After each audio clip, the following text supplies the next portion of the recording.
Let's welcome Dr. Linley Dixon, organic farmer and co-director of the Real Organic Project, Durango, Colorado.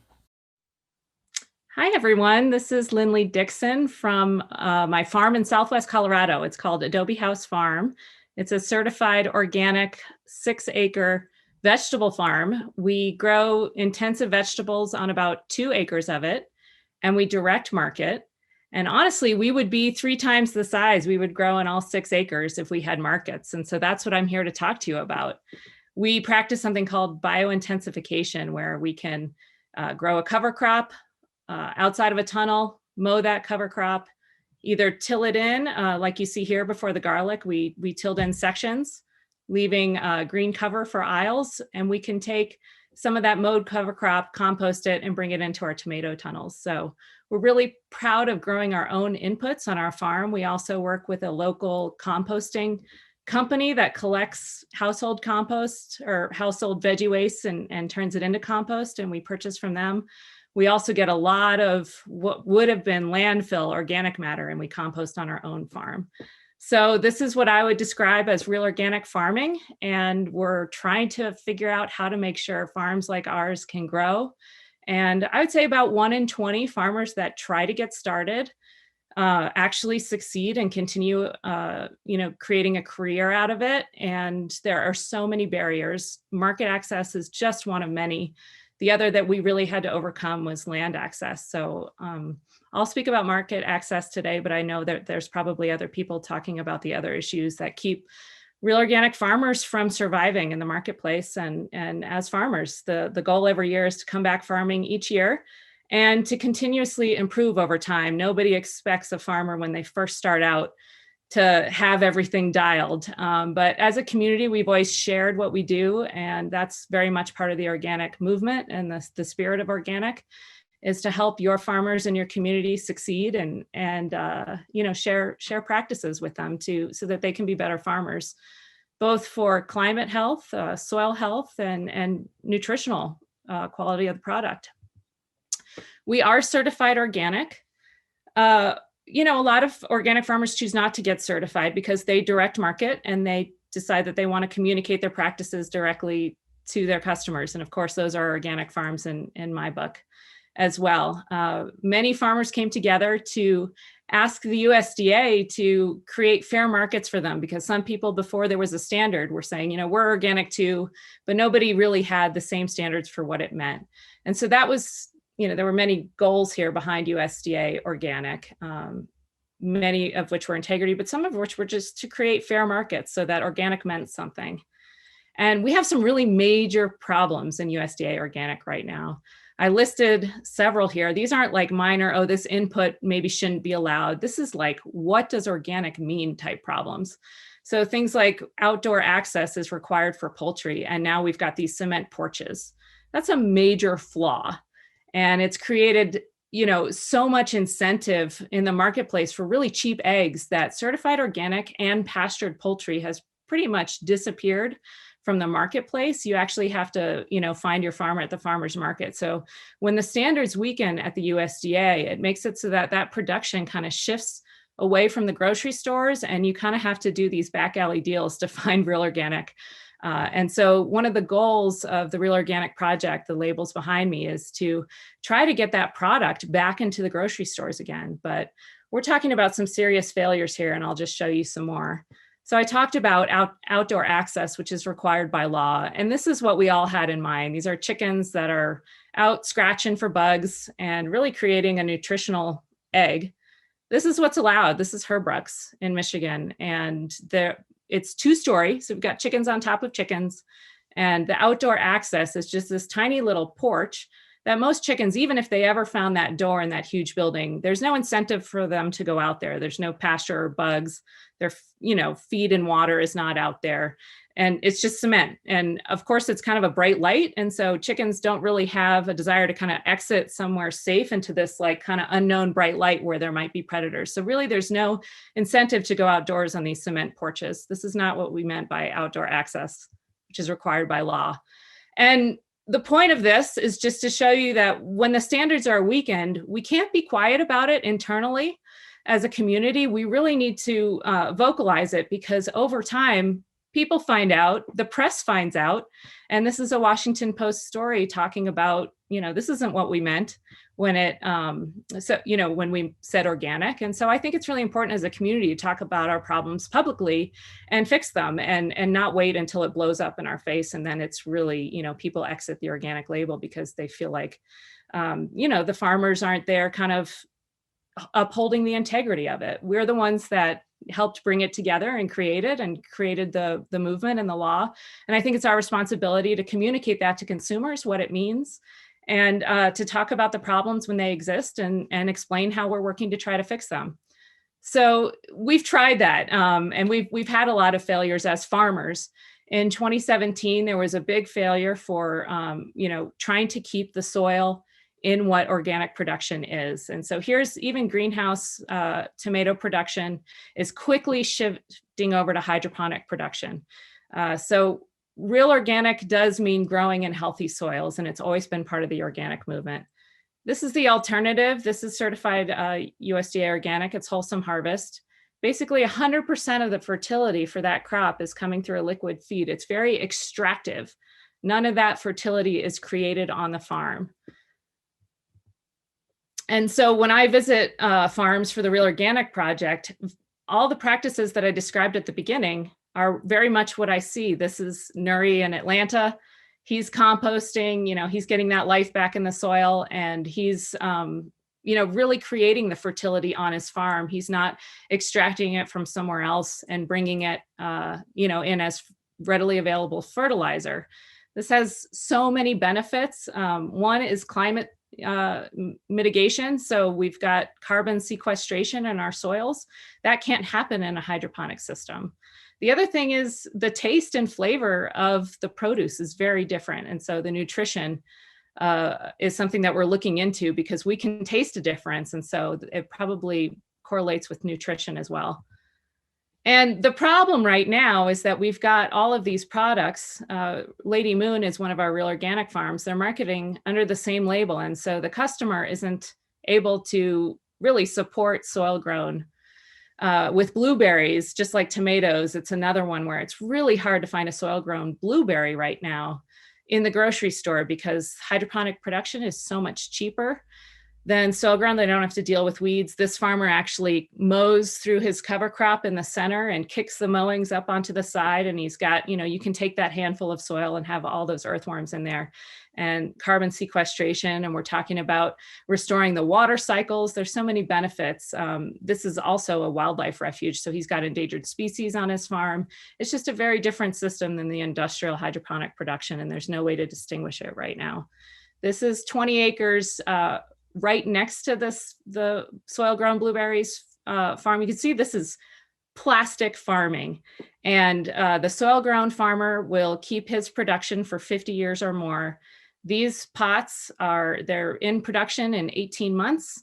And after 3 to 4 years, the plants are done. They've exhausted. They're twice the yield as the ones in the soil. And then they dispose of this entire plastic farm, and they start over again. And these things aren't recycled. And you can see that the water just kind of runs off the plastic on the top. We have serious erosion problems. This is all over California. Some landowners have decided not to rent hydroponic farms because they've just seen the erosion from all of the water kind of being moved off of these plastic, acres and acres of plastic, and then, creating these kind of rivers that just carry the soil away from them. So this is very different than the soil building practices that sequester carbon that was always part of organic. The problem is that the soil grown farmer that I'm talking about is completely being pushed out of the marketplace right now. He's switched over completely to direct marketing. And that means his farm is going to have to shrink in size. And, where most people shop for groceries is in the grocery store. And he has no way to distinguish his produce from the hydroponic produce. And there really is a difference in taste. I've been eating his blueberries. I'm surprised I'm not violet right now, because I've gone through like 10 pounds in the last couple of days. The other problem is that, so Driscoll's has certified 1,000 acres since 2010. This is a 5-year-old slide. Who knows how many they have now. they do not say that they are hydroponic producers, which is confusing because if you grow in containers, it's the same thing as being hydroponic. You run out of the fertility in that soil really quick. And so organic has always been about transparency as well. And so we're creating the Real Organic Project label so that the soil-grown blueberries and tomatoes that have really dominated what you can find in the grocery store can find some way to distinguish themselves. Because if you ask Driscoll's or Wholesome Harvest, they say they're not hydroponic, they're container growers. And in the scientific community, it's the same thing. We are the only country in the world that allows hydroponic production to be organic. And so this is just something that isn't part of what the organic movement was, and it's really changing the marketplace. So now there's Dutch growers in Europe that are growing hydroponic organic peppers, but they can't sell them as organic in Europe. They ship them over to the United States and they become organic. And this was the transparency problem that I was explaining. If you write them, they'll say, we're not hydroponic, we're container. We also have a problem with importing fraudulent organic grains. And the grain farmers are really, organic grain farmers are really feeling the price pressure to the point where many of them are converting back to conventional production. And so just because the markets simply aren't there. And so our job is to really incentivize the growth of the organic markets, not to have these situations where farms are staying small or even converting back to conventional because there aren't any markets. And of course, word gets out. If we hide it, word gets out. I do want to talk about how important local has always been in the organic movement. Aurora Dairy is one of these huge 15,000 cow dairies in Colorado where I live, and their milk is being advertised as local in my grocery store. And so we have a serious problem with transparency. This is what it looks like. Organic cows are required to be on pasture, and they're getting them out into these feedlots in between their 3 milkings a day. They're very transparent about how many cows they have. It's an astonishing number. And they've also really infiltrated the 100% grass-fed organic market, which is something that small dairies have really prided themselves on. So they're actually just converting hay production and feeding that to cattle. I know I'm out of time right now, but my friend Elliot Coleman once said to me, where is the outrage? And I just want to say that farmers are coming together, creating a label for real organic farmers to be able to distinguish themselves in the marketplace and maybe find our way back into the grocery stores so that we can grow our operations and increase, because I think there's so many reasons why we need to do that. COVID showed us that there's community. We've got climate change problems. Sometimes the shelves are empty and we really do need to have a more resilient local food system. So I just wanted to thank you all for listening to my presentation today, and please join our movement. It's wonderful to see the elders of the organic movement reach out to the new generation and say, let's come back and revitalize what we created, 20, 30, 50 years ago. Let's welcome Lil Milagro Henriquez, Executive Director and Founder, Mycelium Youth Network, Oakland, California. Kuali Tonali, everyone. My name is Lil Milagro Henriquez, and I identify as a detribalized person of Nahuatl Pipil descent. And I'm also the founder of Mycelium Youth Network, which I will talk about now. And just get this going. So thank you so much for coming to this panel. Thank you so much for the Beyond Pesticides people for letting me talk about a topic that is incredibly near and dear to my heart, which is preparing young people for climate change. And as part of the way that we do that is with our young people, we always start with that story of self. And so when I start thinking about both Mycelium Youth Network and as well as the work that we do with young people, I immediately think that this moment in time that we are in with climate change, with what is happening to the state of our planet, it is not a moment in time that comes out of nowhere, that actually there are historical roots to what we are experiencing and dealing with. And so I think in particular of my ancestral legacy, which is again a detribalized person of Nahuatl Pipil descent from Cutzatlan, El Salvador. I'm currently on unceded Ohlone territory here in East Oakland. But I think of my grandmother and my great-grandmother and my matrilineal lineage. And so this top picture is actually a picture that I took when I was doing my master's program in El Salvador with Nahuatl communities. And this picture, you can see that it looks green, but if you look closely, you can see that the majority of what is happening in Cutzatlan has been the massive deforestation of all old growth forest. And the replacing of old growth forest with shade grown coffee, which is a lot of the trees that you're seeing here in this valley, as well as corn. And so I think of my great grandmother who watched that complete deforestation. Only less than 15% of El Salvador is actually old growth forest. And I think of my grandmother who was forced to move from countryside to the city because her way of life as a person of Nahuatl Pipil descent was being eroded, much like the soil itself. And the bottom picture is actually my grandmother at 103. And I hope that I have her genes when I get older because she looks fantastic.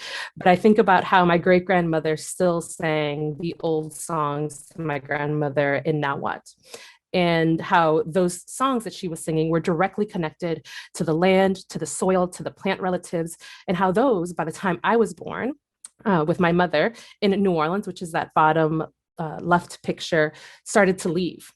And so I don't know a lot of the old songs. I don't know a lot of the old stories. And we started to lose some of that ancestral traditions. But this is something that I still see the legacy of today with my family that is still in Cutzatlan, because every single time it rains, what has happened is that we have massive mudslides because there's nothing holding on to the soil in the same way that old growth forest used to. And there's also a food shortage in El Salvador because less than 50% of the land in El Salvador is actually suitable for cultivation of plants. And so what we see is the massive export of different types of plants and crops and massive imports. And that all led to my mom leaving Cutzatlan and coming to New Orleans. And I think of my history growing up working class in New Orleans. And this picture at the bottom left is actually of a house that's about 3 to 4 houses down from my father. And I took it, I think about like 2 or 3 years ago. And it was through Hurricane Katrina because New Orleans East was one of the hardest hit areas because we're seeing the erosion of the bayous. And we're losing, I think it's about a football field of land a day in New Orleans, so that when hurricanes hit, they hit harder and they hit stronger. And that led me to witnessing my father and my family that was there, my aunts and my uncles, gone in Hurricane Katrina. Like there were months that I didn't know where my father was or some of my cousins were. And I think about how the legacy of what we're currently seeing today in climate change directly is rooted in our histories, in our ancestors, in the ways that things have played out previously, which now leads us to today. And what Mycelium Youth Network is referring to now as no longer climate change, but a climate emergency. And I started Mycelium in 2017. And this picture here is of the forest fires that were happening in 2019. But I started Mycelium in 2017 when I was the director of organizing at a school called Roses and Concrete Community School. And I remembered watching young people in middle school and high school come out of portables with nosebleeds or complaining of headaches because of the forest fires. And I witnessed also teachers not knowing what to do and really teaching through the trauma of climate change or of the climate emergency that we are in. And I remembered having conversations with them saying, how are we preparing kids for climate change? That's the point of education, is to be able to support young people in being prepared for what we know is coming. Then why are we not using our educational system to do massive work with young people for that preparation? And when I talked to the young people themselves, I was running a Dungeons and Dragons class at the time. And when I was talking to those young people around what they were seeing and what they were experiencing, they expressed the fear and the anxiety and the terror they have about the future, and that adults were not talking to them and adults were not preparing them. And so they felt really, really helpless. And they felt a disconnect between what they were learning in their school environments and what they knew was coming in climate change or our climate emergency.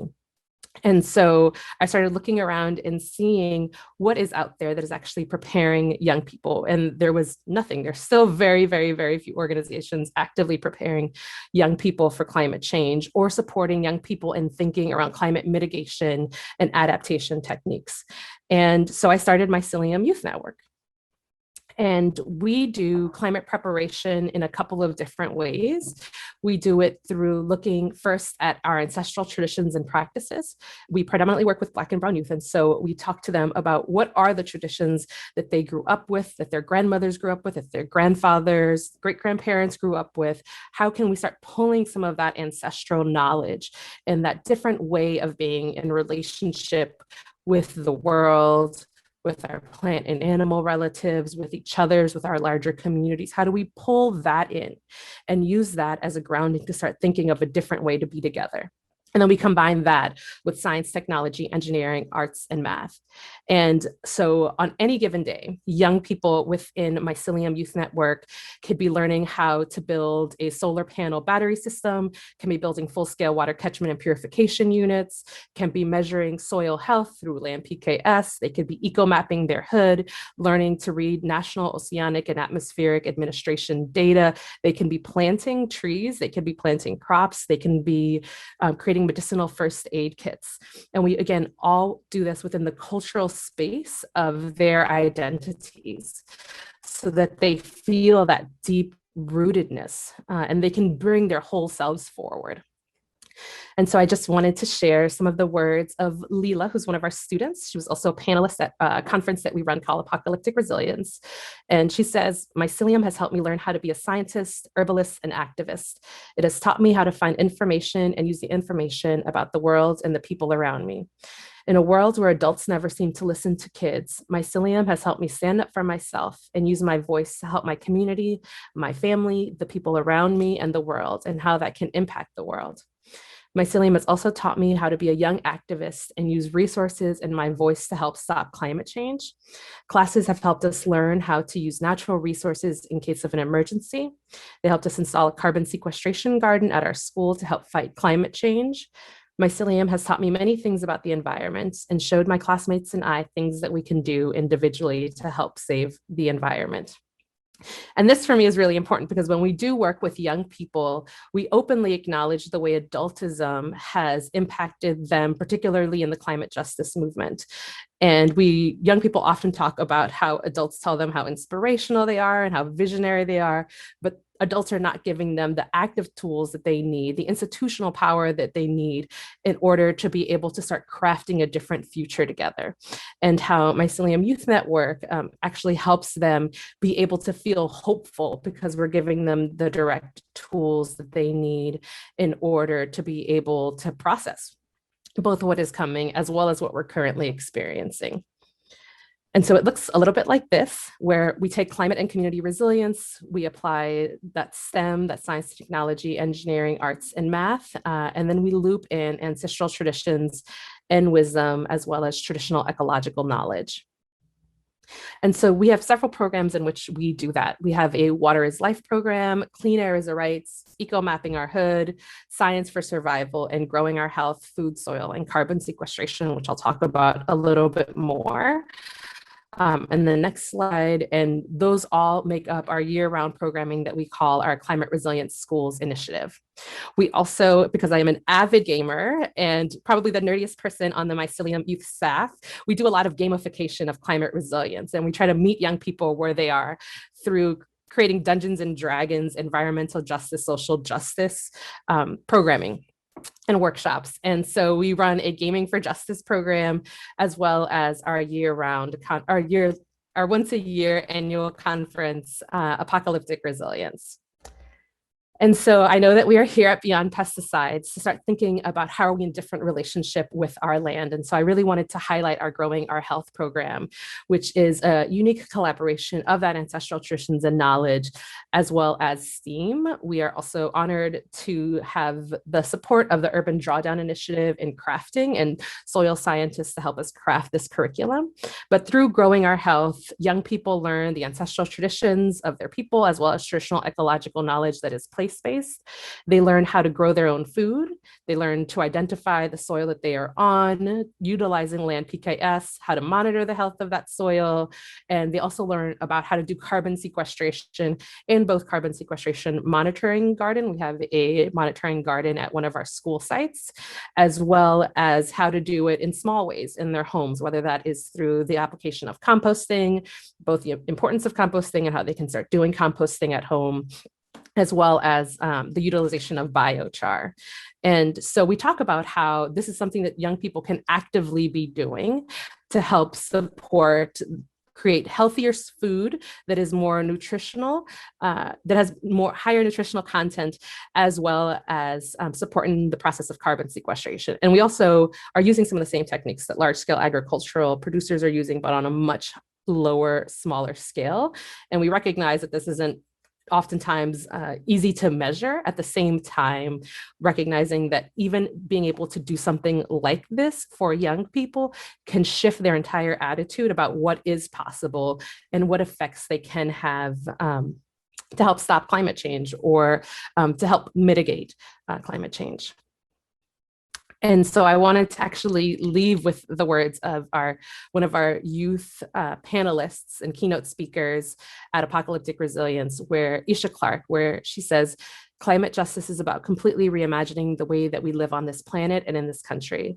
It is about collective liberation and dismantling systems of oppression in every way that they exist.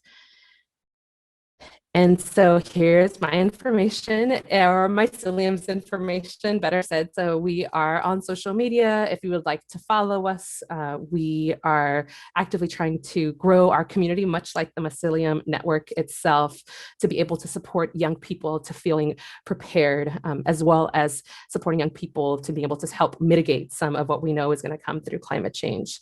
So Glaso Kamatli, thank you so much for letting me share today. Let's welcome Dr. Jennifer Taylor, organic farmer and coordinator of small farm programs and associate professor, Florida AMU University, Tallahassee, Florida. Good afternoon. I'm Jennifer Taylor. I'm a certified organic farmer in rural Georgia. My grandmother farmed this land before me. She was a great farmer who actually started out as a sharecropper. And she was given an opportunity to buy her own land, to change her state in life, so to speak, to become a landowner. My mother said that they worked so hard, taking on side jobs and cleaning houses and yards for people, cooking for people. My grandmother also made a very good moonshine, which she called Get Up and Go. So that was really helpful too. But when the owner returned to see if my grandmother had the money, she had all of it.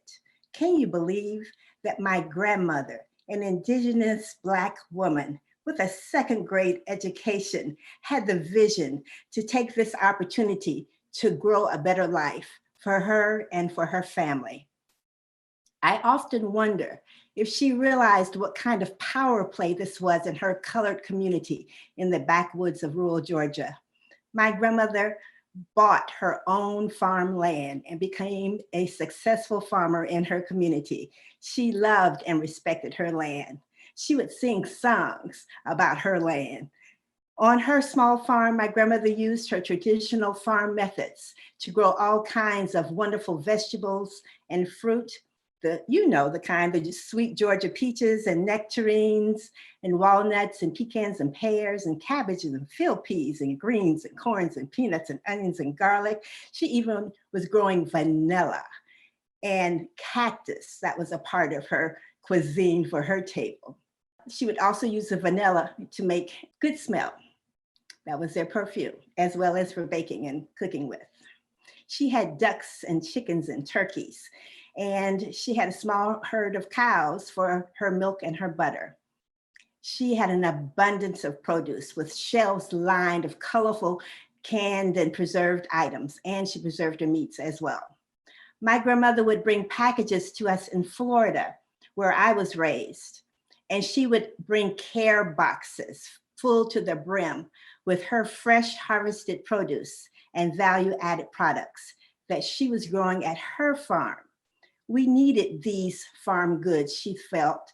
We needed to keep our memory of her freedom growing on her own farmland and her hard work and her joy at her own farm. She was inclusive of me. She shared her vision and her joy with me, and she was inclusive of her future generations. Today, at our organic farm, we grow on about 3 acres of my grandmother's 32-acre farm that she bought.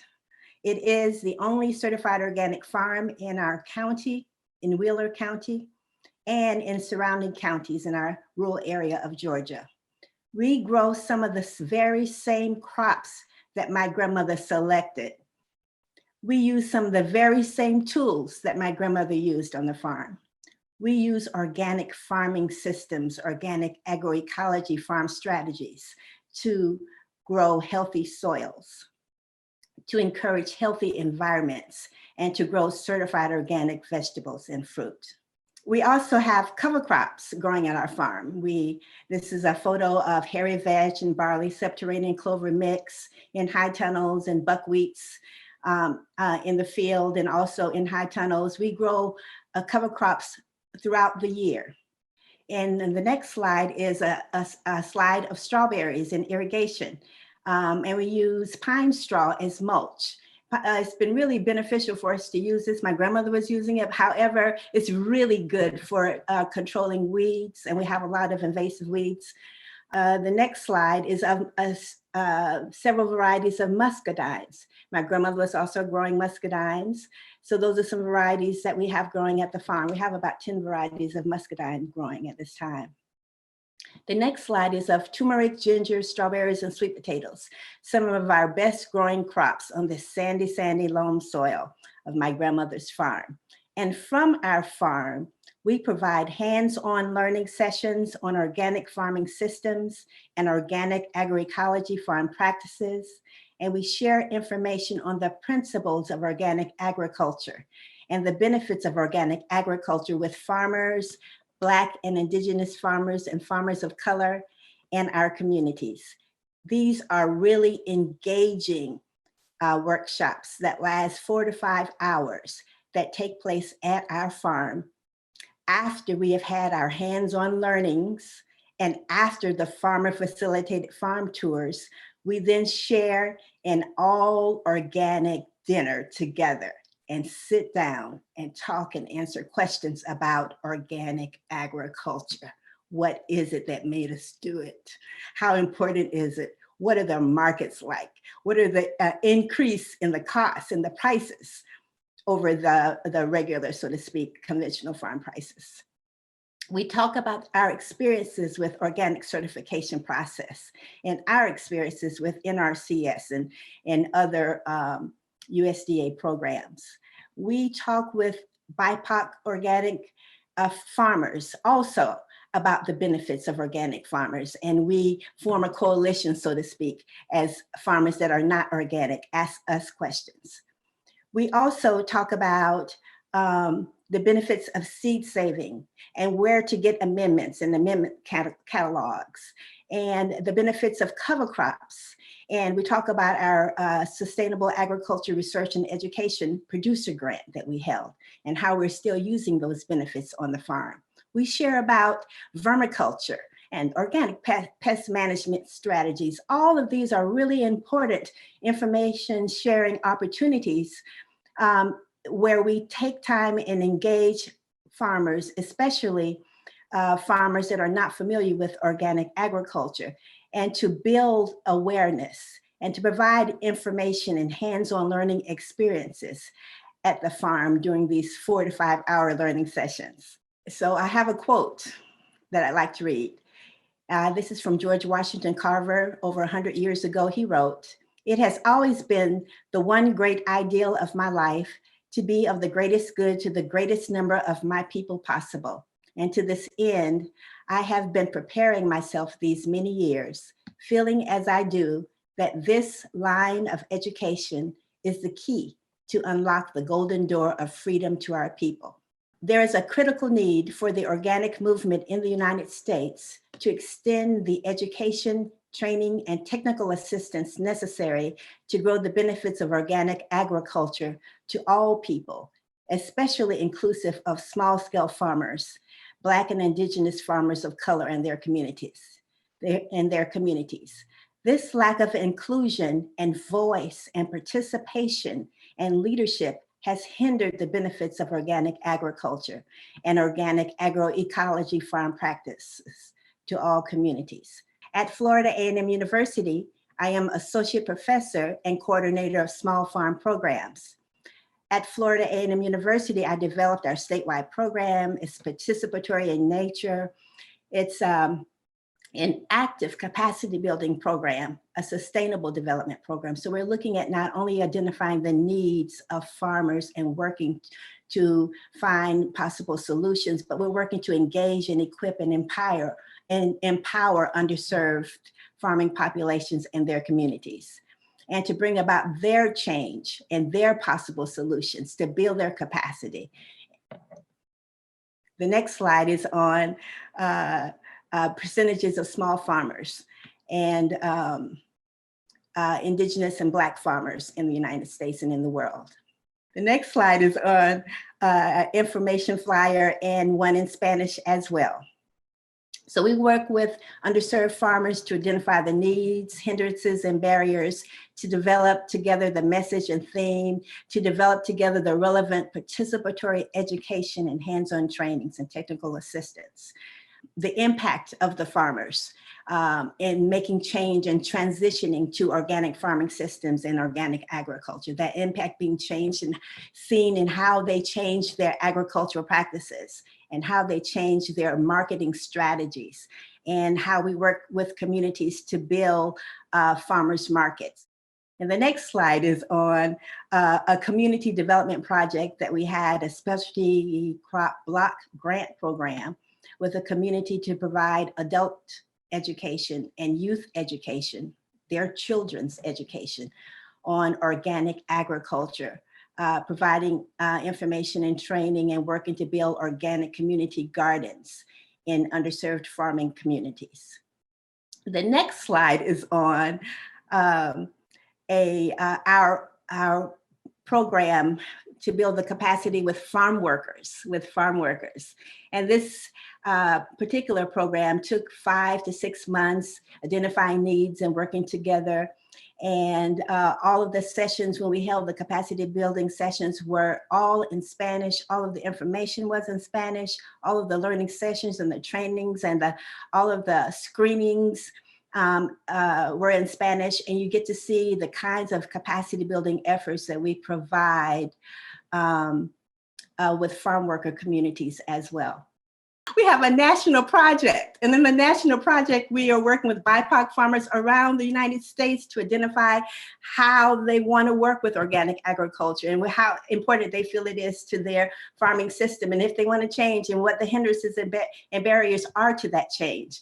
And in that project, what we found out is 90% of the farmers, and I'm saying 90% because the majority of the farmers were conventional farmers. 90% of and the other 10 were already certified organic, had no knowledge of the strategies and the practices that make up an organic farming system or organic agriculture. They were not familiar with the certification processes. They were not familiar with the application or any kind of helps from USDA, cost share, any kind of help, NRCS programs, a total lack of knowledge of organic farming systems, practices, a total lack of knowledge of what it means or the strategies that need to be in place for organic agriculture, having no contact or information coming from extension or any other means. And so then it explains how we work to rectify that situation and build their capacity. And at the end, 90% of the farmers said that they were fully aware of what organic agriculture is, how to transition into that direction. And thank you so much. Let's welcome Alan Lewis, Vice President, Advocacy and Governmental Affairs, Natural Grocers, Lakewood, Colorado. Thank you, Jay and Beyond Pesticides. I'm really happy to be here today, and I'm really kind of staggered with the other speakers, bringing so much information together so eloquently. So hope I can rise to the occasion. I want to start a little farther back, but it's actually where a lot of our other speakers have started too, because here's that iconic image of white European Columbus landing on North America and seeing this land of savages to enslave and minerals to mine and lumber and food to cut down and export. The other view of that, of course, is a complex, robust, vibrant, native, indigenous ecology and economy in these so-called undiscovered areas with really high yields, with all the regenerative and organic practices that we're going to talk about, biodiverse plantings, using all of the reusable material, managing wildlife, using fire for forests. And it certainly wasn't paradise, but it was a highly functioning natural system. Instead, what we got from this European point of view, of course, was extraction. And on the left-hand side, you see the deep 18-inch tillage tearing up the virgin plains, and the result of it on the bottom, which was the Dust Bowl. And this has not gone away, right? In spite of that lesson we learned, here's the industry propaganda image of multiple combines coming across a monoculture. It looks like desiccated wheat. And then the result of that kind of agriculture, which is soil that won't retain water, dirty runoff that takes your topsoil and sends it out with all the nitrates and other pesticide residues down into the Gulf of Mexico, and kind of eliminating 20,000 square miles of life in the ocean. We have economic issues too, which is I'm really glad that I'm following the speakers that I did. This extractive agriculture includes slavery and currently includes extractive labor, really abusive labor from immigrant and other populations. And on the right-hand side, of course, the post-institutional sharecropping that Jennifer Taylor talked about. Now, Jennifer and I share something. My family were sharecroppers too. She got out of it and we didn't. As white sharecroppers, we were just as vulnerable, and well, I'm not going to say that. We were equally vulnerable in many ways. And we ended up having to move west into the north, into Kansas, to bust our sod and contribute to the Dust Bowl. Quite the system. And on the bottom right, you see the result of that from an economical and social perspective, massive depopulation of towns and rural areas that are no longer viable, where people don't want to live, where families don't want to return, where there's no economic opportunity. And just a quick slide to tell you that there are so few global conglomerates who now control agrochemicals, pharmaceuticals, seeds, farm equipment, and synthetic fertilizer. There are so few people getting so rich off of this. And part of what organic is trying to do, as I move the argument along, is work around this and through this to provide economic opportunity and ecological practices that have integrity and regeneration and can be sustained over generations. Currently, with the GMO, pesticide intensive, synthetic fertilizer intensive, we're using antibiotics like crazy, hormones, anti-inflammatories in livestock, toxic herbicides and pesticides, fungicides, really bad caustic adjuvants, and all of this that have their own hidden effects on human health. And that's the ones that are put on the crop, not the ones in the crop or that where their DNA is changed through foliar applications. It really is a mess. But now imagine Columbus. It's that whole push to extract at a deep, deep cost to people, to public health, to wildlife, to biodiversity, and the planet.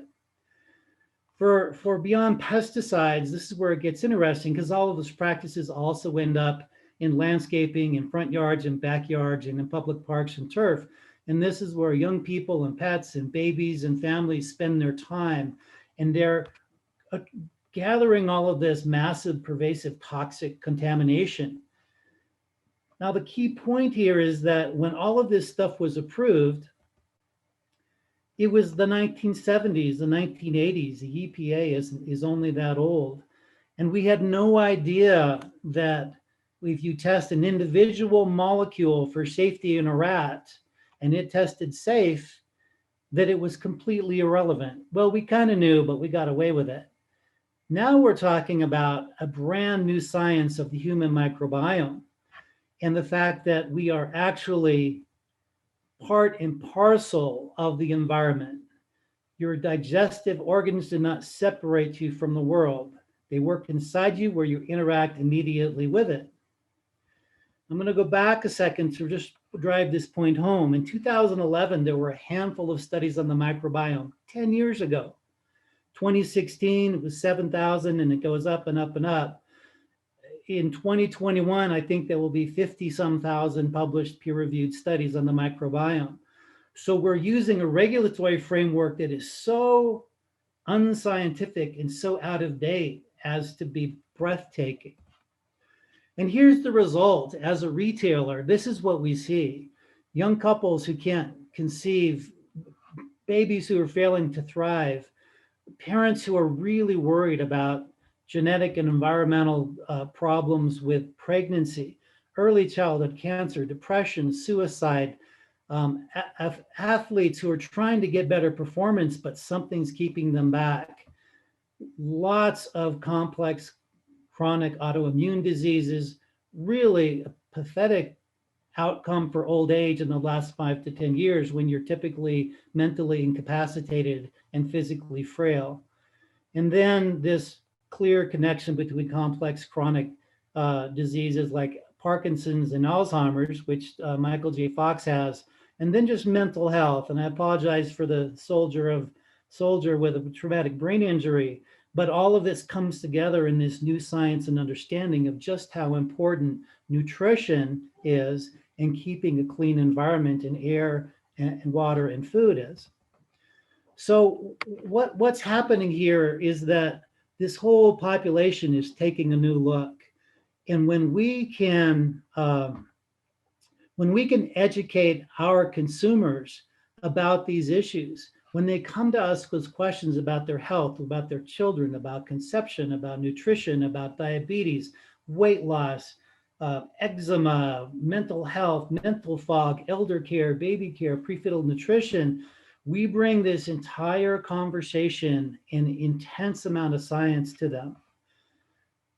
So part of what we do is go deep into the issues that Jennifer and Lil Milagro and Linley talked about, the real deep science of biodiverse agriculture, soil health, the integration of livestock, and the elimination of toxic synthetic pesticides and fertilizers from the system because they break down the system.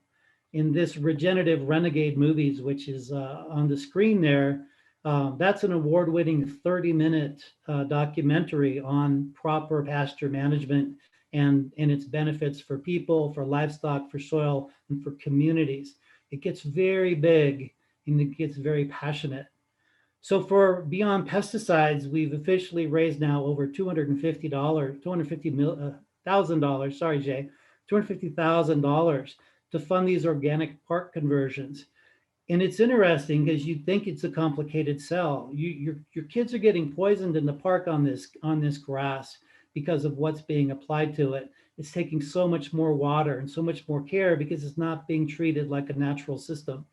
And yet these days, parents and pet owners and regular people are like, I want a safe place to play. I know I'm being poisoned. Thank you so much for doing this. We also go deep into the science in our Health Hotline magazine. And I know we're just a goofy health food store grocer with just 161 stores. Okay, but we've collected this group of customers that are conscious and aware, and they really need this science because they're going to be at Thanksgiving table with someone, and they need to be able to make the scientific argument and bring the facts in to drive the point home that change is necessary. So how do you get from a consumer of stuff to an educated shopper in a grocery store? Well, there's all these catalysts, the pandemic currently, the climate emergency, the things that Jennifer and Lil Milagro are talking about, specifically in social justice, Black Lives Matter, and the new kind of wokeness that yeah, that's not going to go away unless we fight it. And then looking at the injustice in access to credit, access to land, access to markets that Linley, Jennifer, and Lil Milagro went in a deep dive on. I mean, we have a system that prevents success from anyone but those big corporate actors and their shareholders. When we bring this argument in with our customers and in our communities, it is really connecting all of the dots at once so they understand that organic isn't a pesticide-free piece of chart. Organic is a system in the broadest sense that provides people opportunity to live healthy, vital lives and regenerate land forever down the line. This is the big driving force, is the entire complexity of what we're trying to get at. Now, having dodged the question that Jay asked me to talk about, which is growth in the organic market up to now, let me show you what's really happening. This is a global, I'll give the link. It's a fairly reliable set of extrapolations for the global market. If we're at $2 billion now for just those categories of certified organic products, look that in 2024, very soon from now, they're looking for it to double. That's how quickly people are realizing the dangers of all of this toxic load that we're under and the economic concentration of wealth that conventional agriculture is reinforcing. So here we have Mr. Columbus claiming that he's discovering organic for the Queen. And I want everyone to feel empowered that organic has always been here. Organic is something present and that we can grasp and understand and support. It's the natural way of the world. It's not something that has to be regulated necessarily. It's not something that has to be created. It's something we have to embrace in all of those areas that I've talked about. So I'm going to wrap up there, and I'm so glad. I hope I pulled those strings together for everybody. But the fact is that globally, consumers are moving to being very much empowered, educated shoppers and choosing to pay more for all of these reasons, not just because there's not pesticide sprayed on a particular piece of lettuce. So again, thank you very much. And I think we're going to move into some discussion now.